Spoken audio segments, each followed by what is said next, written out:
Hey everyone, Be History here. Today we're delving into the dark and chilling tale of Gilles Garnier. This man, shrouded in mystery, is often referred to as the Werewolf of Dole. The story unfolds in the 16th century amongst the tranquil hills of France's southeastern countryside. Fear grips the once peaceful region as rumors of a monstrous creature begin to spread in the heart of Dauphiné province. This unnerving whisper takes root as children start disappearing, plunging the village into panic and fueling a desperate search for answers beyond the natural world. Join us as we delve into this eerie tale. In the rustic setting of 16th century France's Dauphiné region, Gilles Garnier's life unfolds amidst ambiguity and scarcity. Born into humble origins, little is known of his early years except for whispers of poverty and hardship. Some say he was orphaned at a young age, while others claim he was abandoned by his family and left to fend for himself in the unforgiving wilderness. Gilles, known as a beggar wandering the streets of the village, often frequents the vicinity of the Cordelier convent, where he receives alms, particularly from the clergy.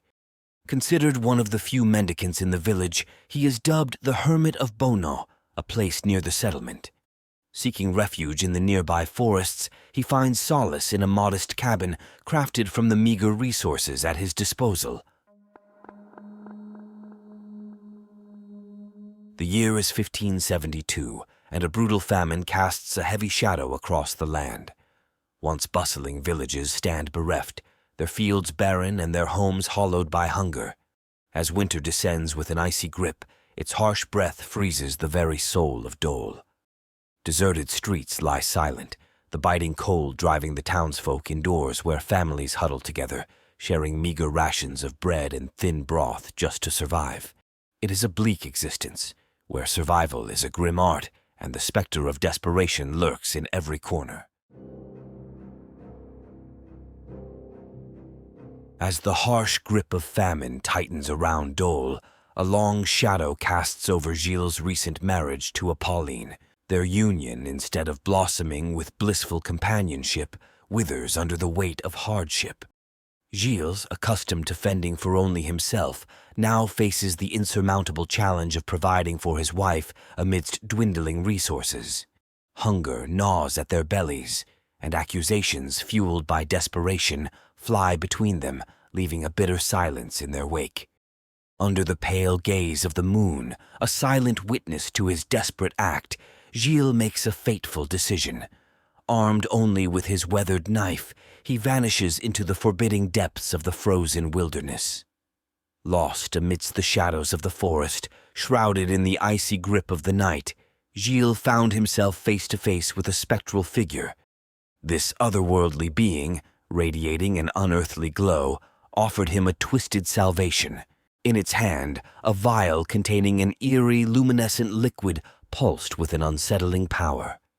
The apparition promised unimaginable strength, speed, and the ability to transform into a monstrous creature, a beast capable of traversing the night unseen and acquiring sustenance with ease. Whispers of a terrible price echoed in Gilles' mind. The figure spoke of a blood pact, a binding of souls, and the consequences of forsaking his humanity. Yet, consumed by his desperate hunger and the growing despair gripping the village, he succumbed to the temptation. He accepted the vial, thus sealing his fate with a blood pact, and opted for the form of a mighty wolf, destined to roam the depths of the forest.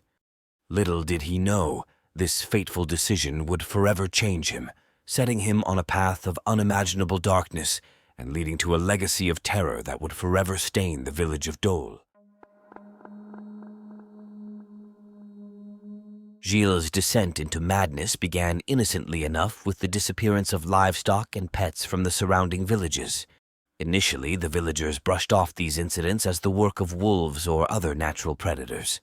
However, as the attacks escalated in frequency and boldness, they could no longer ignore the ominous reality lurking in their midst. The following weeks passed in a blur of unease.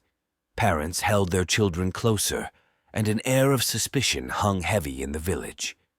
Then, A young girl went missing while playing near the edge of the woods. Panic seized the villagers, and search parties scoured the surrounding area, finding only animal tracks and shattered twigs. Days turned into weeks, and hope dwindled with each passing sunset. Then, the unthinkable happened. The girl's lifeless body was discovered, bearing unmistakable marks of a savage attack. But the nightmare wasn't over. Whispers turned to screams as another child vanished, then another.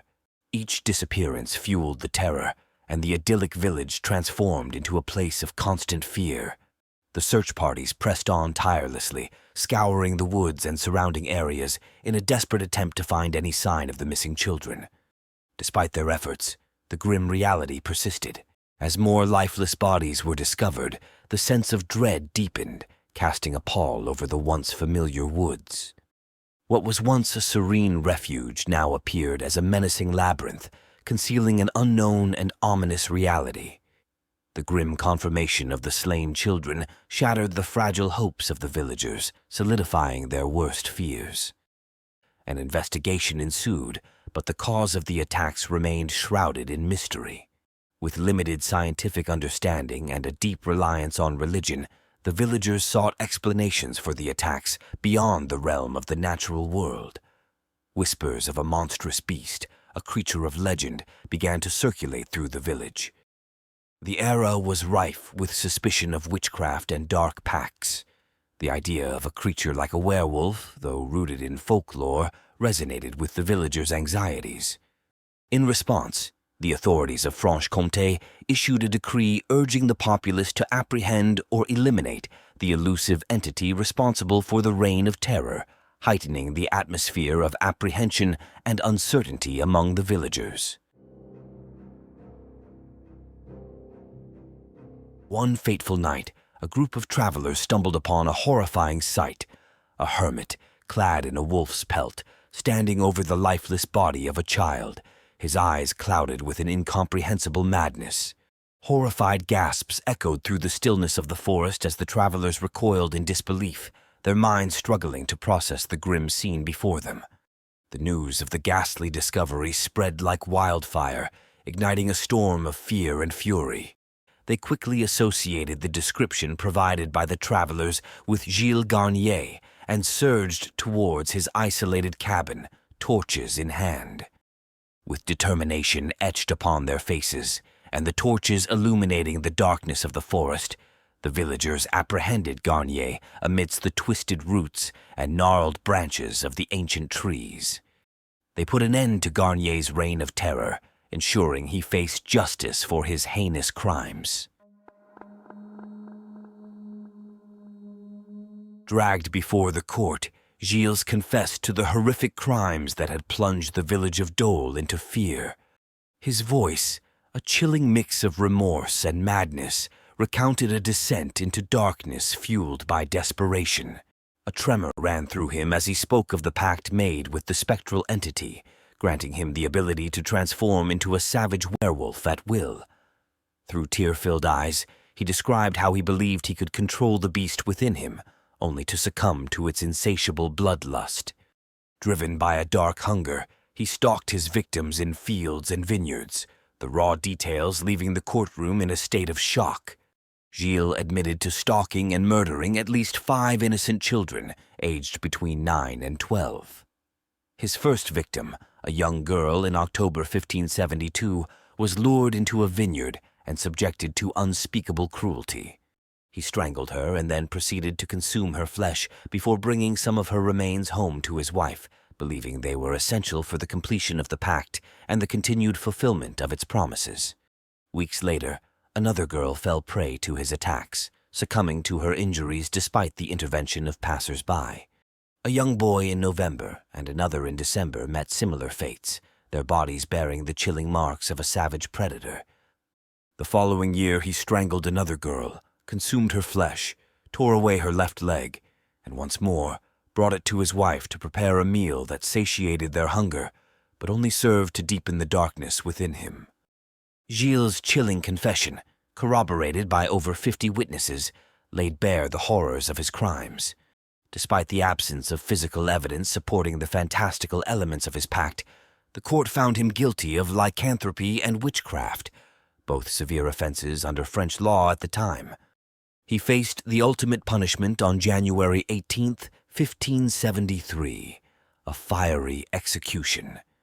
As the flames consumed him, Gilles felt the searing heat lick at his skin, the acrid smoke filling his lungs with each labored breath.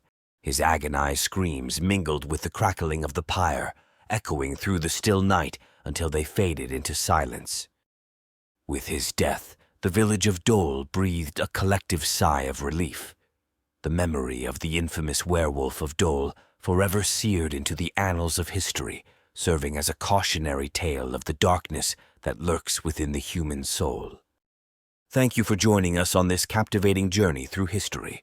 If you enjoyed this episode, be sure to like, share, and subscribe to Be History. See you on the next video.